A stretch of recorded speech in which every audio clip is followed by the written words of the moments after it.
Hey everybody, it's Casual Boobs coming at you with another video, and if you're new here, be sure to like and subscribe to see more stuff like this. And anyways, okay, so today we're going to cover the T-34 100, which is the Tier 7 Czech medium tank.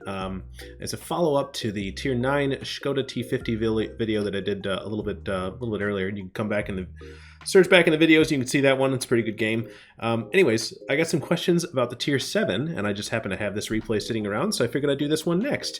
And yeah, this is not a very good tank. I guess just a brief overview of this line again. The 10 is great. The 9 is excellent.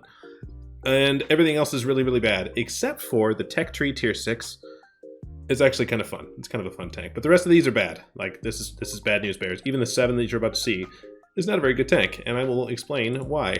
So I'm going to compare it just, for the purposes of getting a feel for the tank. I'll compare it to the T20, which is, there's not a lot of really good Tier 7s in the game, to be honest. There's a handful, but they're not very many of them.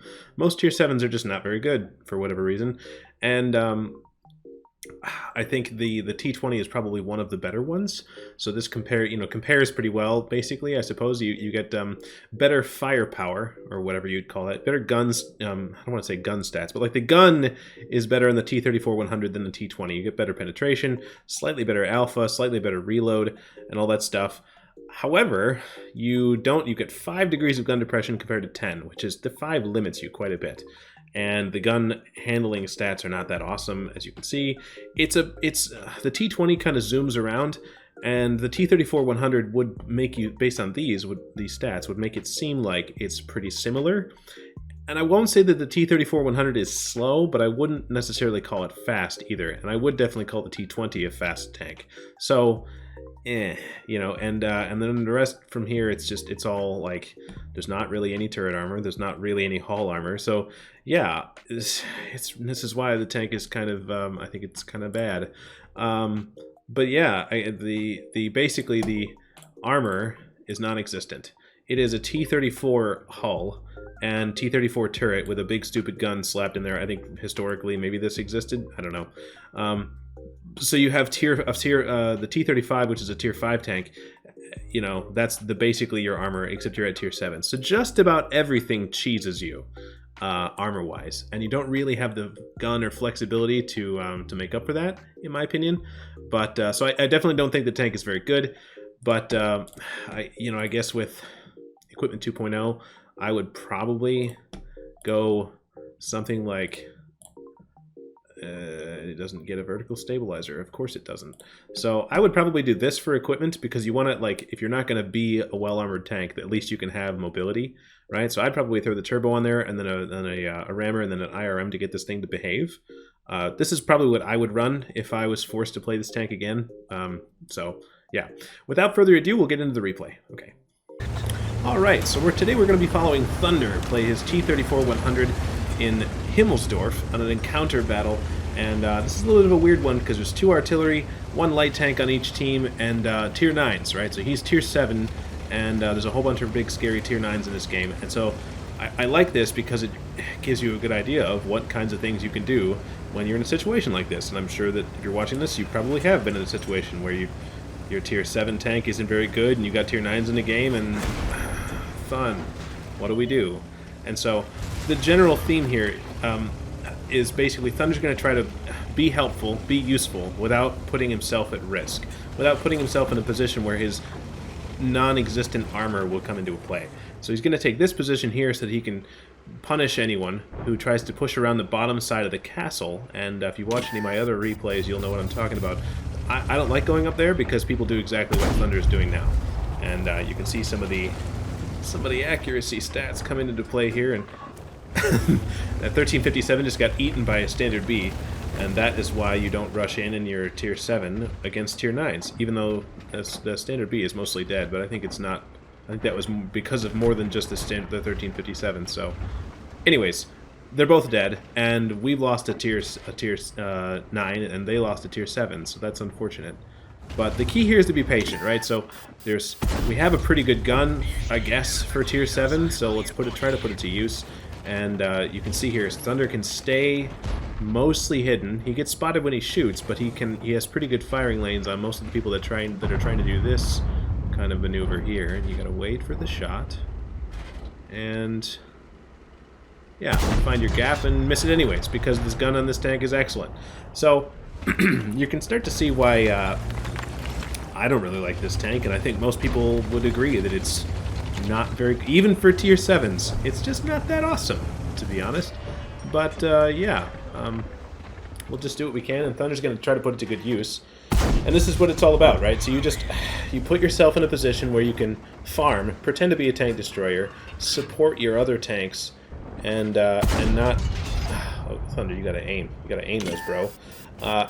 And try not to get totally stomped by the tier 9s that are in the game, right? So Thunder's put out 700 damage, which, you know, that's not like awesome, but that's not nothing. You're still helping the team, right? So just wait for it. Wait for it. Looks like the enemy's gonna push in on our guys. So this is a perfect example where they're losing on the hill, but they're losing just slow enough that Thunder can help. And I can't believe that one in. Went in. That KV-3 looks like he's got this stock turret. That feels bad for that guy, man. That's basically a KV-1 and a tier higher. But oh well. And so yeah, it looks like because of I think if Thunder wasn't here doing what he's doing, the hill would not have been won, right? But we have won the hill, and Thunder's already got 1,700 damage. He's done more than his hit points in a game where he's bottom tier. So I think that's a good measure of, like, have you pulled your weight or not, right? If you've done your hit points and damage, then at least you've done, maybe you haven't had a stellar game, but you've at least contributed to the win. So if you're looking for some kind of measure of success, then that's it. And this M103 is very focused on the other tanks that not Thunder, so we can put some side shots into this tier 9, right? So we have the flanking, we have the position here where this M103 can't really do anything about us because he's got other things in his face. So now we can be an annoyance. Perfect. Excellent. So we got 2,300 damage, and it's kind of breaking open right now, right? We got 12 tanks. The enemy has 6, and it's sort of cleanup time, right? We haven't. There's not a whole lot of support on the 1-2. Those guys probably need to move forward, like soon. Probably need to move forward like any minute now.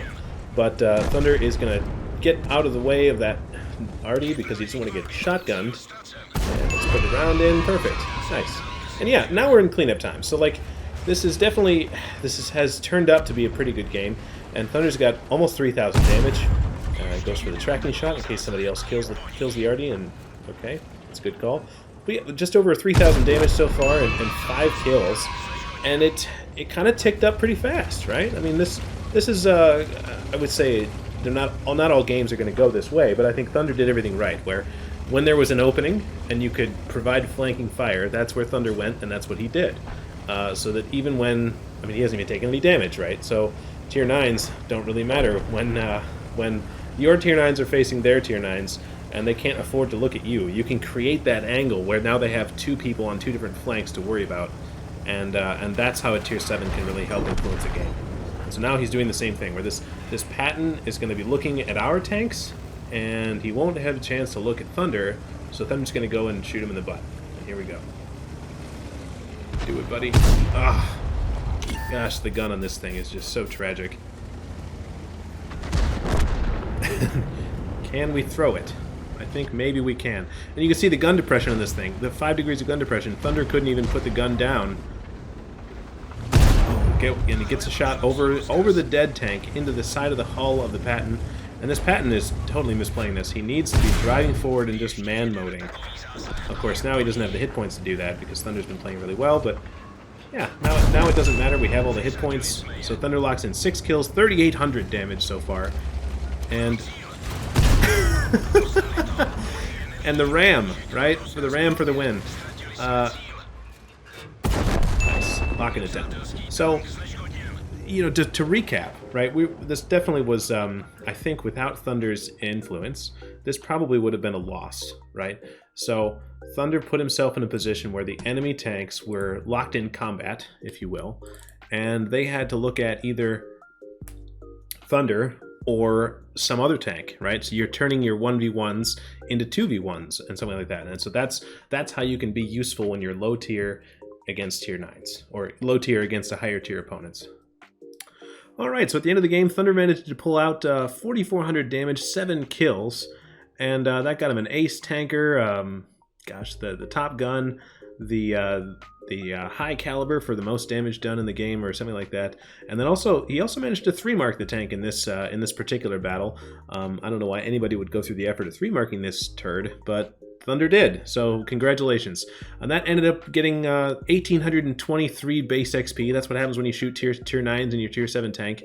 And also Thunder managed to pull a pretty good profit of 43,000 credits. He didn't really shoot a whole lot of premium rounds in that game.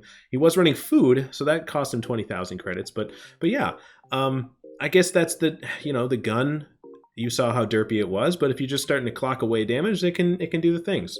So even the worst tanks can have good games sometimes, I suppose. Yeah, anyway, so congratulations to Thunder. Thanks for sending in the replay, and hopefully this was useful to you guys watching. And if it was, I guess stick around, give the channel a subscription, and we'll see you in the next one. All right, thanks guys. Bye.